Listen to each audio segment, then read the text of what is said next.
Hi YouTube, happy Monday and happy Martin Luther King Day.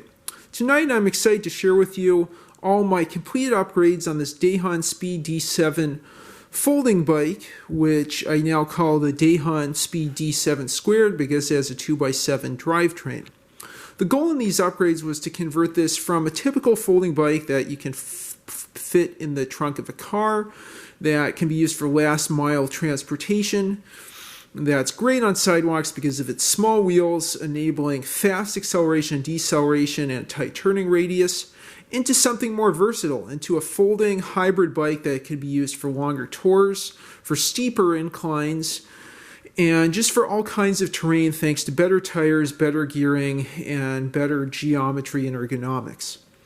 The main upgrades were converting the drivetrain to a 2x7 drivetrain here. I installed a new old Sugino 5240 crank on the right that's an integrated chain guard. I really love that crank, and I had it on a Bridgestone RB2. Before this, I changed that to a triple crank, and so I thought this would be a great place to, this bike would be a great place to put it. I think the aesthetics work well together with everything.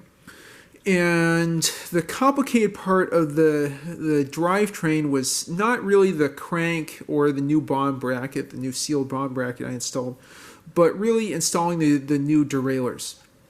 Dahons typically have this cute little Neos rear derailleur, which mounts to the right of the dropout as opposed to below the dropout, but that doesn't give you enough slack for the chain in the 40 tooth chain ring. So I needed to install a standard derailleur which goes below or just sort of southwest, I guess, of the dropout. And for that, I got this red rear derailleur adapter with 3 mounting points, 1, 2, 3. Or really two mounting points and then 1 mounting point for the rear derailleur. I drilled a hole in the chrome fender stay in order to mount this, and then it has another hole for where the Neos rear derailleur used to be. That worked great with a lot of finagling. I installed the Shimano 105 rear derailleur, you can see there. That's an RD 1055, I think from the early 90s. I have friends who've used this on their road bikes.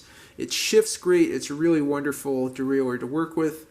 I installed some new new longer Jaguar cable housing for that, and new cable, and that's took some work to get adjusted, but I was impressed how quickly I could have that indexed.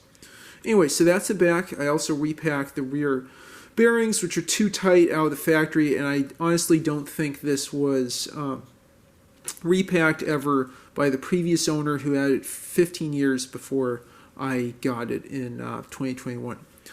Moving to the front then, the real challenging part of this was installing the front derailleur. This is a Shimano FD-2300 Claris front derailleur. I ended up, trying a number of different front derailleurs. I had to get one that matched the contours of the seat tube, or the contour, the curve of the seat tube, and the front derailleur mounting bracket that you can see there, which was a $20 Litepro part. And decided on the 2300, although, it doesn't have a screw for taking apart the cage. You do have to split the chain, but that was an opportunity to add a master link, so I didn't waste any effort there. As I mentioned, I put in a cartridge bomb bracket. I may have talked about in previous videos. Cup and cone bomb brackets are great, but I just go through wet conditions so much I find myself having to repack it, and it seems like the stink bugs of the area like to get high on lithium grease, and we can't have that. So, let's wall off our bomb brackets from the deadbeat stink bugs. Anyway, going back to the front derailleur, I had to try a couple of these. You can't use a clamp-on front derailleur on these Dahons because it's a 41mm seat tube as opposed to 34mm, I think, on road bikes. So you need this special aluminum adapter with a added braze-on part here. You can see the two bolts that hold that in that are hex key driven. This took a lot of work, but eventually works really, really well. I just want to show you for comparison. I also tried this $8 Mishim NC100 that you can get on eBay. This didn't seem to work so well. For one thing, it's only one bolt that holds the braze-on part, which I don't have. It's in a pile of stuff back there, which I don't have. But anyway, that doesn't secure really well, and you imagine your front derailleur could come loose. It's not as robust as those two bolts holding this braze-on part. And the other thing, and honestly the more important, obvious thing, is this adapter doesn't hug the seat tube so tightly, which means your front derailleur is ended up pushed out, and you can't adjust it to shift into front and rear, small and large chain rings. So anyway, I'd go with the Litepro part. I'll have to add the model number to the description. I'll go to the other side here so you can see how that mounts. It nicely hugs the seat tube and just needs one bolt to be clamped down there. I'm really, really happy to install this. Again, having a granny gear is a blessing on a bike like this. With its small wheels that don't have as much angular momentum, which means, if I'm accelerating on a flat, I find myself losing momentum going up a hill, unlike my Fuji S10S utility bike, my trusted steed over here, which has, larger 27-inch wheels. Anyway, so that's the upgrades to the drivetrain. There are new Panaracer HP 406 tires. Those are 20 by 1.75, replacing the Kenda Quest that were 20 by 1.5. These are a bit wider, but they also are high pressure. These go up to 85 psi. I have mine somewhere between 75 and 80. Their tread patterns slick, but I don't know. I feel like this is good for a variety of surfaces. The ones on the Kendas were very, very slick. I had chrome fenders from before. I had some issues on the rear wheel with, I think, bar tape starting to go bad. I didn't feel any roughness, but you can sort of see the bulges of the spoke nuts. And I had a couple I had a flat tube with, some pinhole punctures there. Although the tube I was using was for 20 by 1.75 to 2.125, so it might just be rated for lower pressure, but I'm not going to risk it. I'm going to put another layer of Velox cloth rim tape on front and rear rims there. Okay, so that's everything I think for the wheels. I guess the only other thing is for the front wheel, I also repacked the hub, which was too tight out of the factory. So both of these, are spinning real smooth and real well. For the rear rack, I'm hoping eventually to get a little bag that goes here to take lunch for work, as opposed to panniers, which I found my feet can hit having tried them on this bike. That would be a really nice addition to make this useful.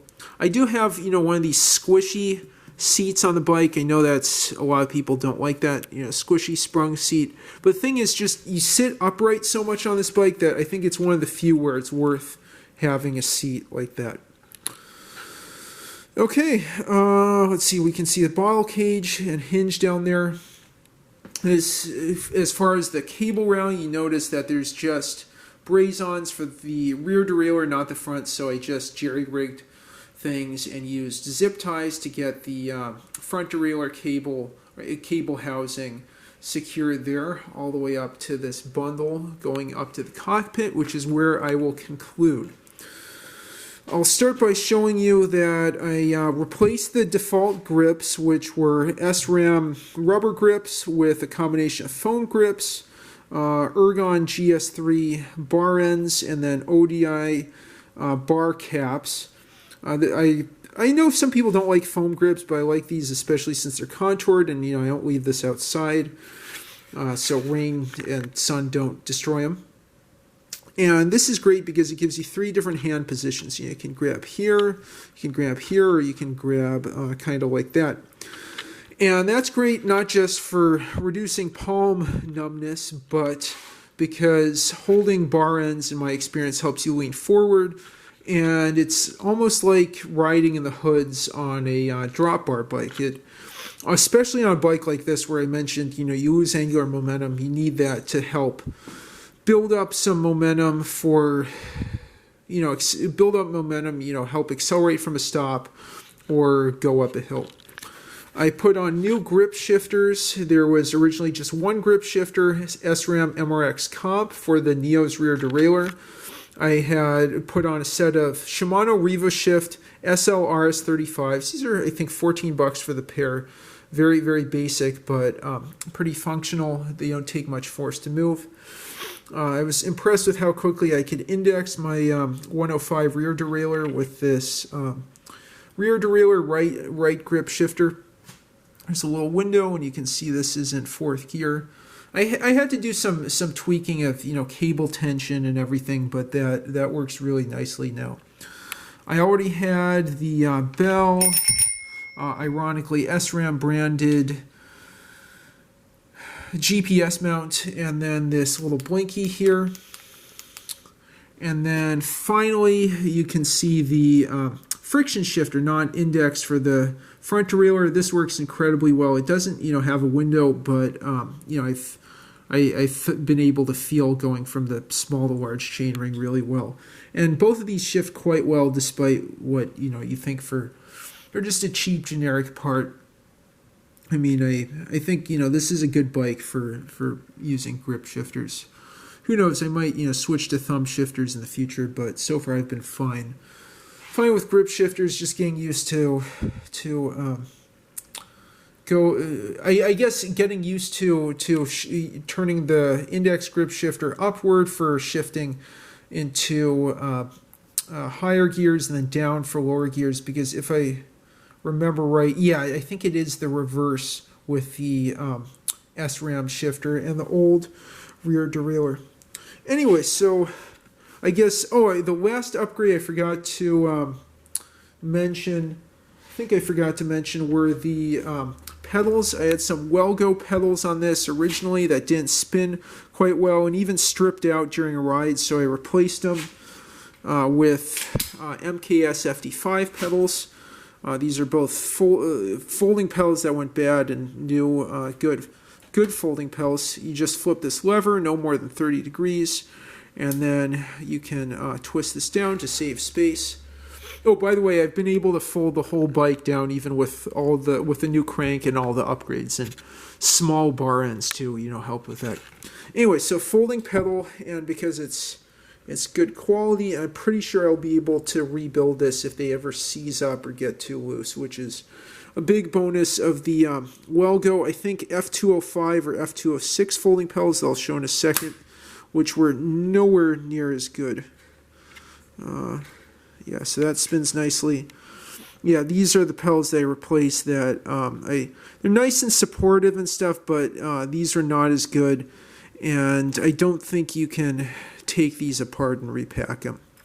So I'd stay away from those. Get a good MKS pedal. These are $17 for a set. I got them on sale.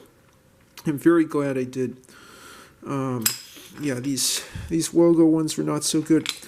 Anyway, so I'm looking forward to taking this on longer tours, using it for a lot more than simple last mile transportation you'd expect from a folding bike. I've been inspired by a lot of the creativity I've seen in Facebook and other forums and folding bikes throughout the world that have been adapted to do so many things. Even people put drop bars on these. Anyway, if you have any comments or suggestions, leave them in the comments down below. Thank you so much for watching, and please like and subscribe as always. Have a great one.